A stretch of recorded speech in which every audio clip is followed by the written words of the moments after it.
आज हम बनाने वाले हैं प्योर बेसन की पकौड़ियाँ जो मार्केट से आपको कम ही मिलती हैं। लोग पैसे बचाने के लिए इसमें मिलावट करते हैं। मुख्तलिफ किस्म की दालें और मैदा इस्तेमाल कर कर पकौड़ियाँ बनाई जाती हैं, लेकिन उनका वो जायका नहीं आता जो असल बेसन की पकौड़ियों का आता है। बिस्मिल्लाहिर्रहमानिर्रहीम, अस्सलामुअलैकुम जी, क्या हाल चाल है आपके? उम्मीद करती हूँ आप सब खैरियत से होंगे। अल्हम्दुलिल्लाह मैं भी ठीक हूँ। तो आज हम बनाने वाले हैं प्योर बेसन की पकौड़ियाँ। आपको मार्केट से ये कम ही मिलती हैं। घर पर बहुत ही आसानी से हम इसे तैयार करेंगे और आपसे मैं दो मेथड शेयर करूँगी जिससे आपकी पकौड़ियाँ बहुत ही लंबी और खस्ता खस्ता तैयार होंगी। तो चलें जी, शुरू करते हैं आज की इस मज़ेदार सी रेसिपी को बनाना। तो इसके लिए यहाँ पे हमने खुला सा बर्तन ले लेना है और इसके अंदर हमने 1 पाव बेसन शामिल करना है। बेसन जब भी आपने शामिल करना है, हमेशा आपने बेसन को छान लेना है। तो छानने के बाद ही आपने बेसन को इस्तेमाल करना है।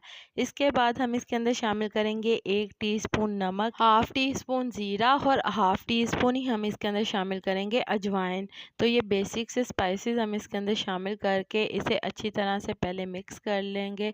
तो हाथों की मदद से पहले आपने इसे अच्छे से मिक्स कर लेना है और मिक्स करने के बाद आपने इसके अंदर थोड़ा थोड़ा कर कर पानी शामिल करना है। तो यहाँ पे आपने कुछ टिप्स को फॉलो करना है। अगर आप 1 किलो बेसन की पकौड़ियाँ तैयार कर रहे हैं तो उसके अंदर पानी तकरीबन 3 पाव शामिल किया जाता है।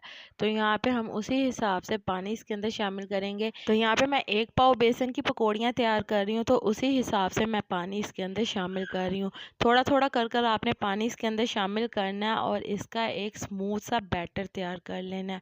तो चलें जी, अच्छी तरह से हम इसे मिक्स करेंगे और इसका एक स्मूथ सा बैटर तैयार कर लेंगे।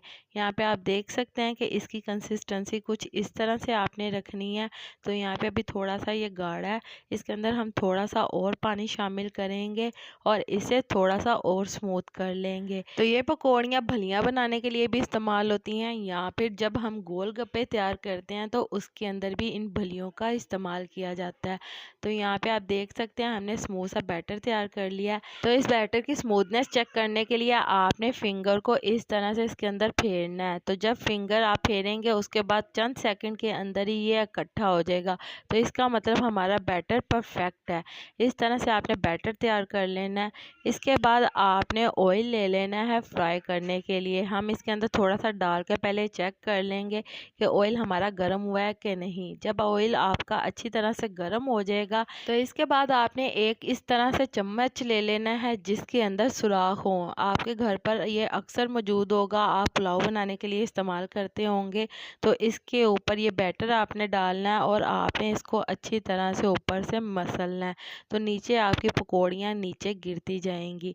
तो यहाँ पे आप देख सकते हैं कितनी अच्छी पकौड़ियाँ हमारी बनी हैं। तो ये वाला एक मेथड है, इस तरह से भी आप इसे बना सकते हैं। तो सेकंड मेथड मैं आपके साथ आगे शेयर करूँगी। यहाँ पे आपने पकौड़ियों को फुल कुक नहीं करना, यहाँ पे हाफ कुक करके आपने इसे निकाल कर अलहदा रख लेना है। इसके बाद यहाँ पे मैं सेकंड मेथड शेयर करूँगी जिसके अंदर यहाँ पे आपने एक अदर शॉपर ले लेना है। घर पर आपको पॉलीथीन बैग बिल्कुल मिल जाएंगे। इसके अंदर आपने ये सारा बैटर शामिल कर लेना है और इसके बाद आपने कोई भी एक प्लास्टिक की बोतल ले लेनी है। अच्छी तरह से आपने इसे पहले वॉश कर लेना है। इसके अंदर ये सारे का सारा बैटर हम शामिल कर देंगे और बैटर शामिल करने के बाद आपने जो इसके ऊपर ढक्कन लगाना है इसके अंदर आपने सुराख कर लेना है।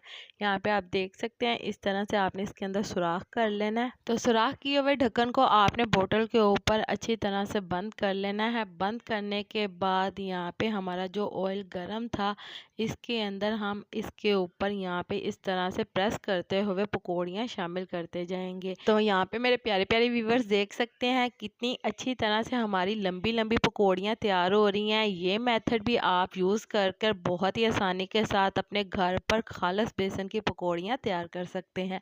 बहुत ही आसान रेसिपी है। तो चलें जी, इसको भी हम यहाँ पे हाफ़ कुक करेंगे। आधा कुक करने के बाद सारी पकौड़ियों को हम निकाल कर रख लेंगे। तो चलें जी, इसी तरह से बाकी की पकौड़ियाँ भी हम तैयार कर लेंगे। तो चलें जी, जैसा कि मेरे प्यारे प्यारे व्यूवर्स देख सकते हैं कि हमने सारी की सारियाँ पकौड़ियाँ बनाकर रख ली हैं। 1 पाव बेसन से हमारी कितनी सारी पकौड़ियाँ तैयार हुई हैं। यहाँ पे ये हाफ़ कुक है, यहाँ पे थोड़ी सी अंदर से ये कच्ची हैं, जैसा कि आप देख सकते हैं बिल्कुल सॉफ्ट है। इसके बाद यहाँ पे आपने ऑयल को दोबारा से गर्म कर लेना है अच्छी तरह से और इसके अंदर हम हाफ हाफ शामिल कर कर इसे अच्छी तरह से पका लेंगे। इसे आपने 4 से 5 मिनट के लिए मीडियम टू लो फ्लेम के ऊपर पकाना है, जब तक कि इसके ऊपर प्यारा सा गोल्डन कलर ना आ जाए।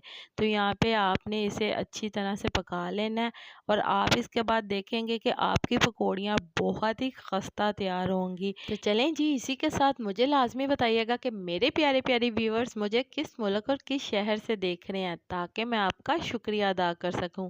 और कमेंट बॉक्स में भी लाजमी बताइएगा कि आपको मेरी आज की मज़ेदार सी पकौड़ियों की रेसिपी कैसी लगी। और आप सबका मेरी वीडियो को देखने का और पसंद करने का बहुत बहुत शुक्रिया।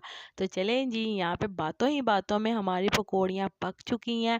इसके ऊपर बहुत ही प्यारा सा गोल्डन कलर आ गया है और बहुत ही खस्ता तैयार हुई हैं, जैसा कि आप आवाज़ से सुन सकते हैं। बहुत ही मज़े की ये तैयार हुई हैं। अब आप खुद घर पर खालिस बेसन की पकौड़ियाँ बनाएं और इंजॉय करें। जो खालिस बेसन की पकौड़ियों का जायका होता है वो बिल्कुल आपको बाज़ार वाली पकौड़ियों से नहीं आएगा। तो चलें जी, हमारी बहुत ही मज़ेदार सी खस्ता खस्ता पकौड़ियाँ तैयार हो चुकी हैं।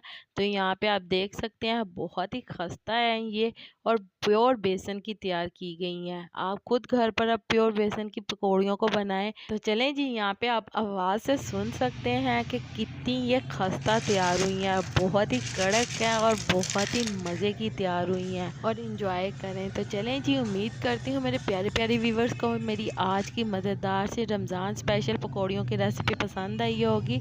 अगर पसंद आई है तो मेरी वीडियो को लाइक कर दें और अगर आप मेरे चैनल पर नए हैं तो काइंडली मेरे चैनल को सब्सक्राइब कर लें, ताकि आने वाली तमाम वीडियो का नोटिफिकेशन आपको बर वक्त मिल सके।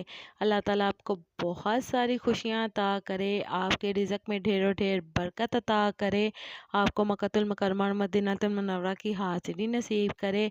आमीन सुम्मा आमीन। तो इसी के साथ मुझे भी अपनी दुआओं में याद रखिएगा। मिलती हूँ आपसे एक और मज़ेदार रेसिपी के साथ एक और नई वीडियो में। तब तक के लिए मुझे दीजिए इजाज़त। अल्लाह हाफिज़।